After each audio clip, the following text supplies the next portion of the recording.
What is the purpose of emotion? What's going on, you guys? Today we're going to talk about a word that sometimes gets a bad rap, the word emotion. We're going to talk about what emotions are and how they serve us. And I'm going to give you guys one little tool on how to manage your emotions in a healthy way.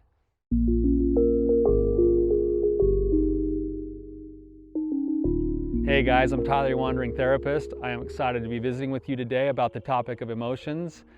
The word emotion sometimes gets vilified in the therapy world. I'll have a couple sitting on my couch and one or the other couples, I'll say what's going on, and they'll say about their partner, they're just too emotional, as if that's a bad thing. And sometimes we feel, because emotions can move us in different ways, that's why it's called emotions. Think about the word emotion. It's the way that we are moved. And sometimes those things feel unstable, and sometimes they're uncomfortable, and as a result, we often feel like emotions betray us, or that emotions aren't a good thing. I would submit to you that emotions are an essential thing for living a happy life, and there's a couple of really good reasons why we have emotions.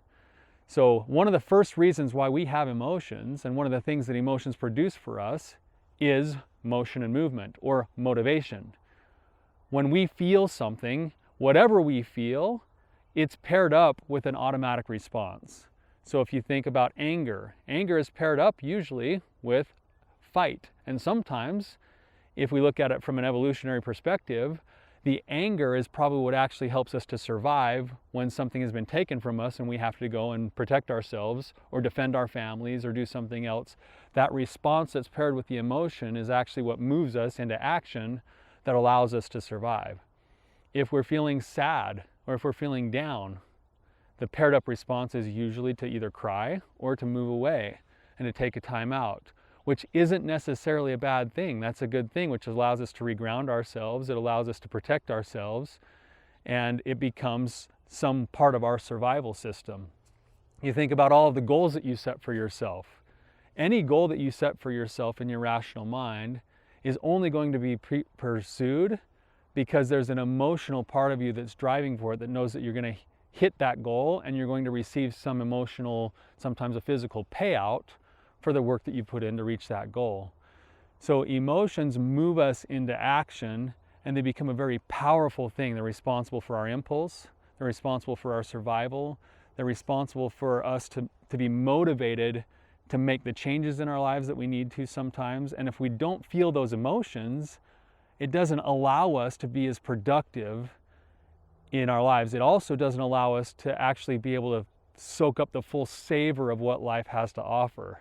This world that we're living in, the life that we have to live right now, is designed for us to have experience. And in those experiences come waves of emotion. And those waves of emotion gives us opportunity to learn and to grow and to respond to those things that we're feeling.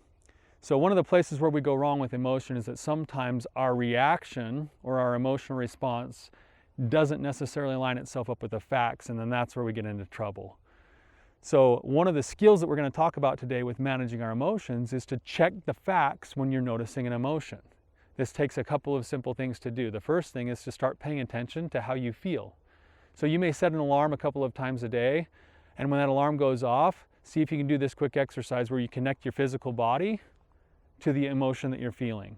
So if I were to do a quick scan of my body right now, I would say there's some tension in my cheeks, there's some tension in my neck, there's a little bit of tightness in my chest, my heart's pounding. What's that emotion? That's anxiety. Of course, I'm having a little bit of anxiety because I'm talking to you right now, and of course I want to give something of value to you, so there's a little bit of anxiety there.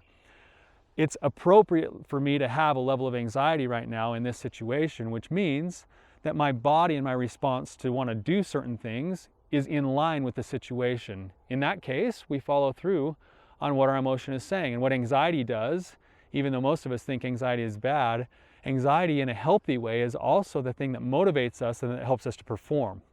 And so if I allow my emotion to be what it is in this moment because it's an appropriate time to feel it, it becomes a way that I can better serve you, because now I can perform at a higher level than I otherwise wouldn't without a little bit of that anxiety. If, on the other hand, my anxiety was through the roof at like a level 10 out of 10, and I'm talking to you in a camera right now, it doesn't really line itself up with the facts. There's no reason for me to be feeling all of that anxiety. That's where I have problems, because then that anxiety will shut me down, or it'll cause my mind to spin, and then I won't be able to think clearly. And then that's where we get into problems. So the way that we do this is we check the facts. I'm feeling some anxiety. Given the circumstance that I find myself in, look around at your circumstance.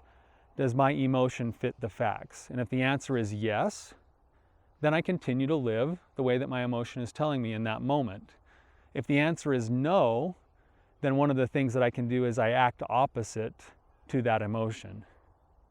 So if I was having some fear about something and it wasn't justified, let's say I have a fear of snakes and I run into a little baby garter snake on the trail today. My fear might go through the roof at a level 10, even though a baby garter snake would probably warrant for most people a level 2 or 3.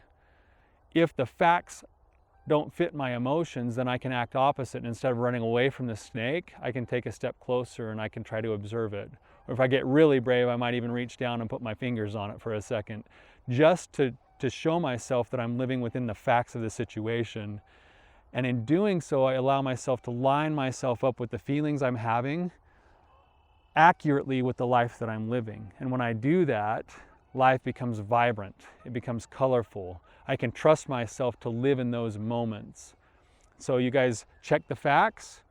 If you're living in the facts of your emotions, continue on and enjoy that moment that you're in with whatever it has to offer, whether that's pleasure or pain.